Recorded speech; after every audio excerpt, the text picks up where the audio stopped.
एक दिन मैंने गोड से एक डेस्परेट विश मांगी कि मुझे एक गर्लफ्रेंड चाहिए। गोड ने मेरी विश पूरी तो की, मगर उस गर्लफ्रेंड को पाने के लिए अब मुझे बार बार मरना पड़ेगा। तो स्वागत है तुम्हारा सिक्स इमोर्टल गर्लफ्रेंड के चैप्टर 2 में। 私は魔女教滞在司教です。 अगर तुम्हें नहीं पता कि मैंने अभी पहले क्या लाइन बोली तो तुम पहले चैप्टर 1 वाली वीडियो देख के आओ, लिंक डिस्क्रिप्शन पे है।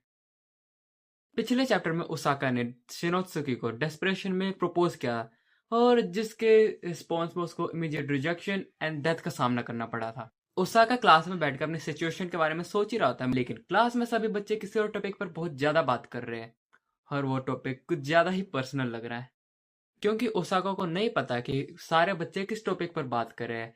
वो अपनी चाइल्डहुड फ्रेंड के पास जाता है सब कुछ पता लगाने, जिसके रिस्पॉन्स में वो कहती है कि वो कुछ गलत तो नहीं करने का सोच रहा। ओसाका बोलता है उसका मतलब क्या है, क्योंकि बेचारे को कुछ पता ही नहीं है। तो तोका उसको बताते हैं कि रूमर चल रहा है कि सबको शिनोत्सुकी सान का एक प्राइवेट अकाउंट मिल चुका है और जहां पर कुछ ज्यादा ही प्राइवेट चीजें हैं। मतलब तुम इस फोटो को देख के पता कर सकते हो कि बाकी फोटोज में क्या होने वाला है। मैं इतना एक्साइटमेंट में क्यों बता रहा हूँ, वो एक्साइटमेंट वाली बात नहीं है इसमें। खैर, तो अगर तुम सोच रहे हो कि उन लोगों को पता कैसे लगा कि ये शिनोत्सुकी सान की आईडी है, तो उन फोटोज में से किसी एक फोटो में शिनोत्सुकी सान के स्कूल की आईडी मिली नहीं थी, मतलब आईडी की फोटो भी आ गई थी, जिस वजह से उनको पता लग गया कि शिनोत्सुकी सान की आईडी है। टोका ये सब रोकना चाहती है, मगर उसके हिसाब से ये बात टीचर को बताना सही स्टेप नहीं होने वाला। ओसाका को कंफर्म हो जाता है कि शिनोत्सुकी उसकी फेटेड पार्टनर है। एम्बैरेसमेंट की वजह से आज वो सुसाइड करने वाली है। वो ये सब प्रोसेस कर ही रहा होता है कि वो विंडो से देखता है कि शिनोत्सुकी सान स्कूल से कहीं जा रही है। तो ओसाका उसको ढूंढने उसके पीछे जाता है, मगर जब तक वह स्कूल से बाहर निकलता है शिनोत्सुकी जा चुकी होती है और 6 भी बजने वाले हैं। तो अगर ओसाका उसको जल्दी नहीं ढूंढ पाया, वो फिर से मारा जाएगा। अगले पैनल में हम देखते हैं कि शिनोत्सुकी सान स्टेशन के पास खड़ी है और वो ट्रेन का इंतजार कर रही है। हम सबको पता है कि शिनोत्सुकी वहां पर ट्रेन का इंतजार उस पर चढ़ने के लिए तो नहीं कर रही होगी। ट्रेन आ रही होती है, मगर वहां पर ओसाका उससे पहले आ जाता है और वो शिनोत्सुकी को वहीं पर कस के पकड़ लेता है और बोलता है कि तुम जो भी करने वाली हो वो गलत है। ओसाका की बात सुनकर शिनोत्सुकी को ज्यादा ही गुस्सा चढ़ जाता है, क्योंकि वो उसको लातों से मारना शुरू कर देती है और पूछते है कि उसकी प्रॉब्लम क्या है। ओसाका उससे भीख मांगता है कि वो उसकी बात सुने। ये बोलते हो ओसाका अपना फोन चेक करता है, जहां पर 6 बज चुके हैं और ओसाका अभी तक जिंदा है। इसका मतलब उसने अपने फेटेड पार्टनर को फिर से मरने से बचा लिया है। शिनोत्सुकी ओसाका को लेकर एक कोने में जाते हैं, क्योंकि उन्होंने जो तमाशा क्रिएट किया है उस वजह से जितने भी वहां पे लोग थे सारे उनकी ओर देखना शुरू कर चुके हैं। शिनोत्सुकी अभी भी ओसाका से बहुत ज्यादा गुस्सा है। उससे फिर से पूछती है कि आखिर उसकी प्रॉब्लम क्या है, मगर उसका जवाब देने की जगह वो उससे 2 मिनट शांत रहने कहता है। अभी ओसाका के दिमाग में चल रहा है कि पिछले 2 बार 6 बजते ही वो मारा गया था, मगर इस बार 6 बज चुके हैं और वो अभी भी जिंदा है। तो इसका मतलब उसने अपने फेटेड पार्टनर को बचा लिया है और शिनोत्सुकी उसकी फेटेड पार्टनर है। मगर इस बात को वो कुछ ज्यादा ही ऊंचे बोल देता है और ये सुनकर शिनोत्सुकी सान कुछ ज्यादा ही डिस्गस्ट फील करने लगती है और वो बहुत ही ज्यादा क्रीप आउट हो चुकी है, क्योंकि वो सीधा सीधा ओसाका को कह रही है कि मैं पुलिस को फोन कर सकती हूँ, कि क्या मैं पुलिस को फोन कर सकती हूँ। ओसाका उसे रोकता अपनी बात समझाने की कोशिश करता है। वो बोलता है कि उसे लगा क्योंकि शिनोत्सुकी सान का प्राइवेट अकाउंट लीक हो चुका है तो वो शायद डिप्रेस होगी और डिप्रेशन में वो कुछ गलत कदम उठा सकती है। तो as a classmate and as a friend वो उसकी मदद करना चाहता है। शिनोत्सुकी बोलती है एज अ फ्रेंड तू है कौन। ये बोला तो नहीं, पर यही चल रहा होगा। ओसाका एक लाइन बोलता है जो एनिमे में एमसी को भी फंसा देती है, कि मैं तुम्हारी मदद करने के लिए जो हो सकता है वो करूंगा।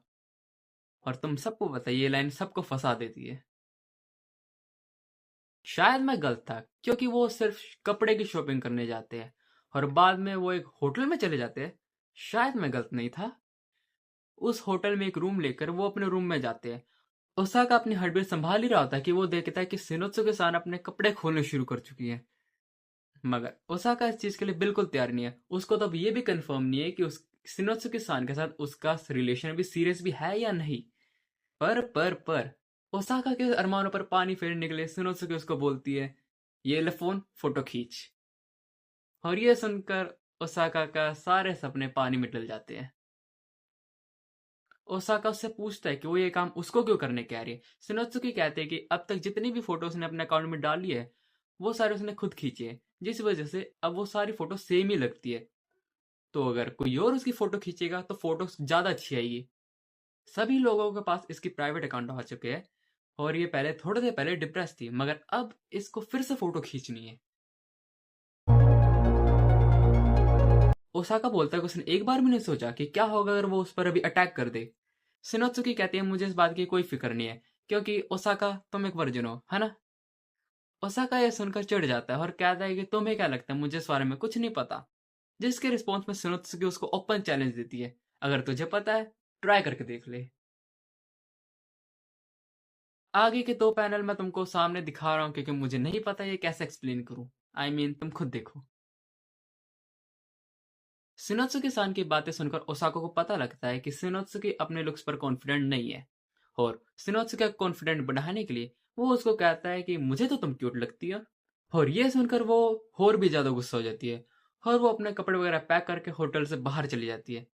और जैसे ही ओसाका होटल से बाहर आता है उसके सामने शिनोत्सुकी तो नहीं होती, मगर उसके सामने उसकी चाइल्डहुड फ्रेंड टोका खड़ी है, जिसका एक्सप्रेशन कुछ ज्यादा ही शॉक्ड है। मगर इस शॉक एक्सप्रेशन के साथ भी वो एक फोटो क्लिक करती है और वहां से भागने लगती है। और ये कौन सा भागने का तरीका है। ओसाका टोका को पूरी बात समझाता है। टोका पूरी बात को समझती है और वहां से जाने से पहले वो ओसाका को शिनोत्सुके के घर का एड्रेस देके जाती है और कहती है कि उसको यहाँ जाना चाहिए, उसको कुछ ना कुछ समझ जरूर आ जाएगा शायद। ओसाका कंप्लेन करता है कि ये कोई आरपीजी गेम चल रही है और वो कोई एनपीसी है जो उसको छोटा सा हिंट देके जा रही है। मगर ओसाका की बात को इग्नोर करते हुए टोका उसको कहते हैं अगर वो उसके पीछे जाएगा तो उसको एंड तक उसकी रिस्पॉन्सिबिलिटी संभालनी पड़ेगी, जो बात ओसाका को बिल्कुल समझ नहीं आती। चैप्टर 2 के एंड में हम शिनोत्सुके के अकाउंट पर एक फाइनल मैसेज देखते हैं। फाइनल इसलिए क्योंकि वो मैसेज में लिखा है कि वो अपना अकाउंट डिलीट करने वाली है।